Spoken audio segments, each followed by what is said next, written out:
at it again, baby, and we have another one with Milton Friedman. Let's dive in. We need an understanding of the real nature of freedom, economic and political, and the interrelationship between the two. We need really to have a greater understanding of the kind of system, the kind of principles that have enabled us to get this great achievement of the past 200 years. We need to understand how it is that a free market works to enable millions of people to cooperate peacefully together. I know no better way to bring this out than by a very simple example that I owe to an old friend of mine, Leonard Reed, who once wrote a little article called "I the Pencil." This is the only prop I have for this TV show. As you can see, it's a plain yellow pencil. Said Leonard Reed in his article, you know, it's a funny thing, he said, there's nobody in the world who knows how to make a pencil. Now that seems like a silly thing to say, isn't it? This is just the most obvious thing. It's only a piece of wood with something black in the middle and a little red tip at the end. What do you mean nobody knows how to make a pencil? Well, suppose you were to start to set out to make a pencil. First of all, you have to get some wood, don't you? Where do you get the wood? You have to go to the Pacific Northwest probably and cut down some trees. How do you cut down some trees? You have to have some saws to cut it with. Where do you get the saws? You have to have some steel. Where do you get the steel? You have to have a steel mill. In order to have the steel mill, you have to get the iron ore, and you can add all the rest.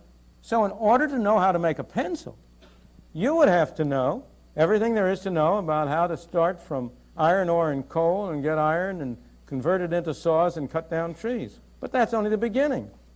This black stuff in the middle that we call lead isn't lead. Wow. Broke that completely down. You know, I was just like, all right, yeah, grab some wood, stick some graphite in it, and you're good to go. But yeah, when you really break it down, sheesh, from the very, very beginning, you have to have a chainsaw. But before you have the chainsaw, you have to know how to make the chainsaw, and before you make the chainsaw, you have to know the components of a chainsaw and how to make those components and what material those components are made of. And yeah, wow, sheesh. It's graphite. This black stuff in the middle that we call lead isn't lead. It's graphite, I think. I'm not absolutely sure. And I am told it comes from some mines in South America. So in order to get that black stuff in between, you would have to take a trip down to South America and know all about how to extract graphite from the mines in South America. Now this little red tip at the top, that's rubber. Where's it come from? Well, the major source of natural rubber is Malaya. That's quite another distance. And I don't know how many of you know that the rubber tree was not native to Malaysia. It was originally imported into Malaysia by private enterprises trying to make some money, and they transplanted it from somewhere in South America. I think it was Brazil, but I don't guarantee that. Of course, for the love of the money. It always boils down to that, doesn't it? Sheesh. And they brought it over into Malaysia and established the plantations there and got this rubber. So somehow or other, in order to make a pencil, you'd have to know about the rubber. Now there's a little brass tip around here, and I've run out of my own technological knowledge. I don't have the slightest idea where that comes from, though there are probably people in the audience who could tell us. Nobody knows how to make a pencil. But the miracle of this pencil isn't that nobody knows how to make it. The miracle of the pencil is, how did it get made? Who told that fellow over in Malaya to tap his tree and send a little bit of rubber over here to put at the end of this pencil so I could have a pencil in my hand? What's happened? What is it that has enabled this little elementary transaction to take place? I'm not sure what the price of this thing is nowadays. These things change so fast. When I first started hearing about this story, it was a nickel pencil, but that won't do anymore. It's probably 2 for a quarter or 15 cents apiece. But what happens when I go down the store and I put down a quarter and get 2 of these pencils? I am trading with thousands of people all over the world, people in Washington State who are cutting down trees, people in South America, people over in Malaya. I'm making a deal with them. I'm saying to them indirectly, I'll give you 2 minutes of talk for 2 of these pencils. In fact, I hope I've underpriced myself in that calculation. Now, how is that brought about? Is there some commissar sitting in some central office who is sending out orders to these people in Malaya, to these people in South America, to the people in Washington? How is it that they are led to cooperate with one another? That's the miracle of the price system. Because note, these thousands of people who have been led to engage in this simple transaction with me, not one of them has been forced to do it. Nobody has had a gun to his head. They've all done it. Why? Because each one of them thinks he's better off in this transaction. And somehow or other, I've done it because I think I'm better off. Everybody has benefited. There's been no central direction. These people who have cooperated with one another don't speak the same language. They're people of all different religions. They may hate one another in every respect. But this hasn't prevented them somehow or other from being led to cooperate together. It hasn't prevented some kind of a wonderful machinery from bringing together these various components all together into this little pencil. What is that machinery? What is it that has induced people to do this? How has it been brought about? That machinery is the price system.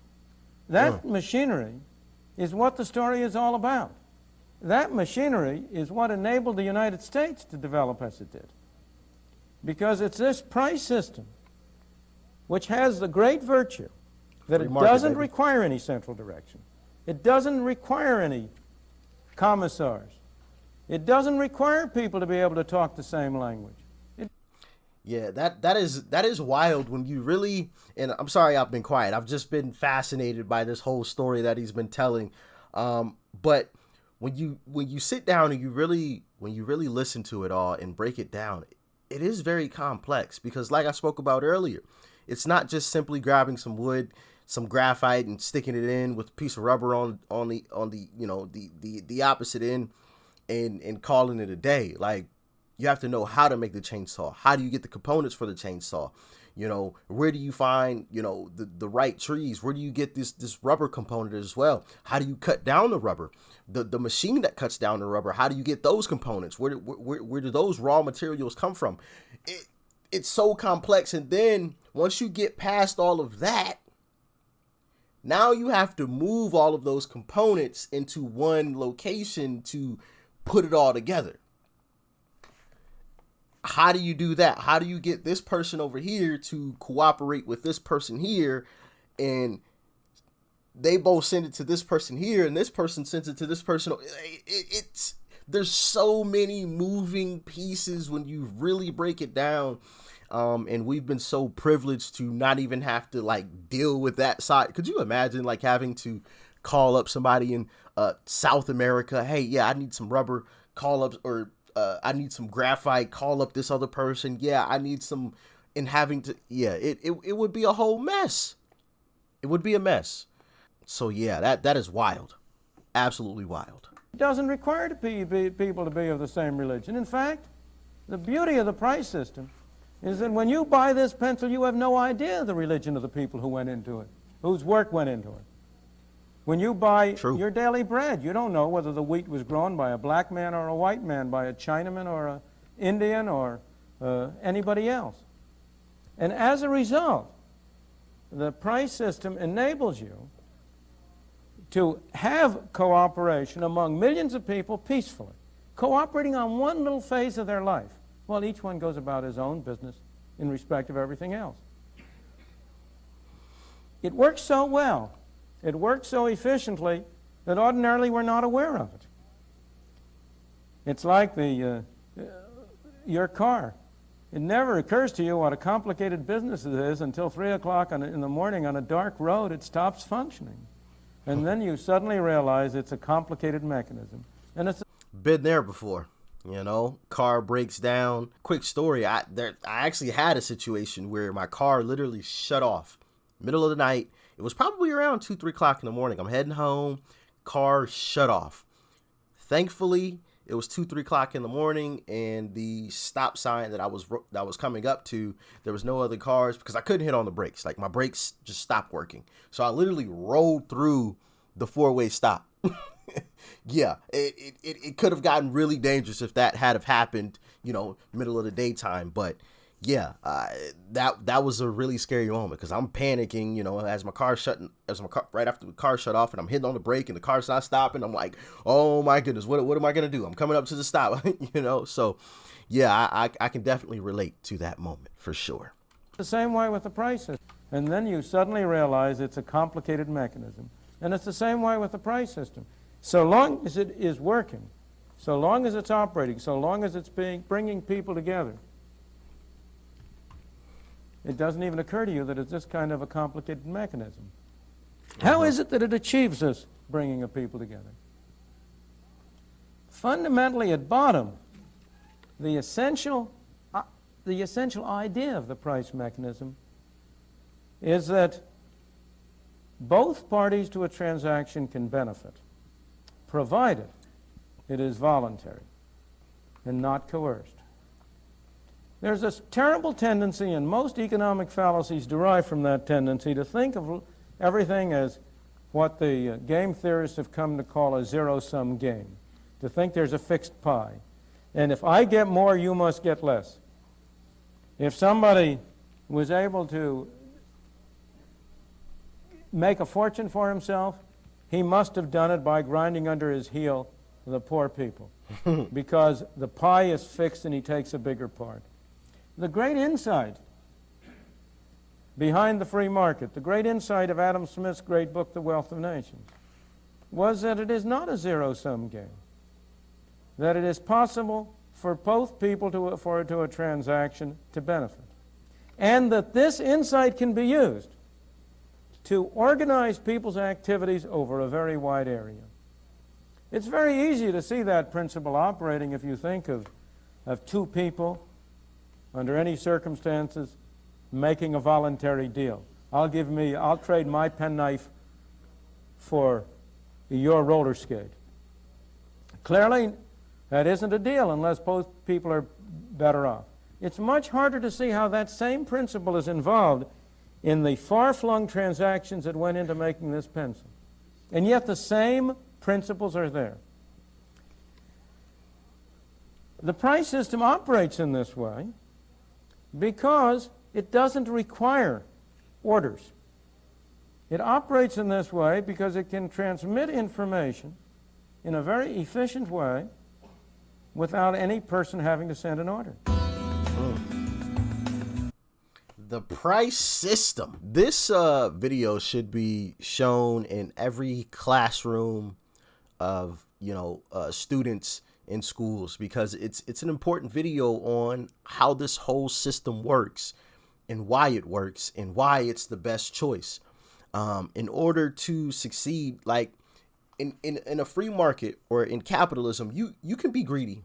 You can be greedy. You sure can. But in order to be greedy, you have to be helping somebody else at the same time, because you have to have a product or a service that somebody else is willing to pay for, that somebody else is willing to give you their hard-earned dollars, for. You can't just have something and, the government says, oh, well, you made something, so here you go. No. That's not how this works. Somebody has to need or want your product or service. And that's the beauty of it. And Milton, the way that he broke it down was so incredible, so easy to digest. It wasn't, this over the top discussion that went over your head because, there was a bunch of big words being used or terminology that, you've never heard a day in your life. I personally love stuff like that because, I'll admit I'm not like the brightest bulb in the socket, you know what I mean?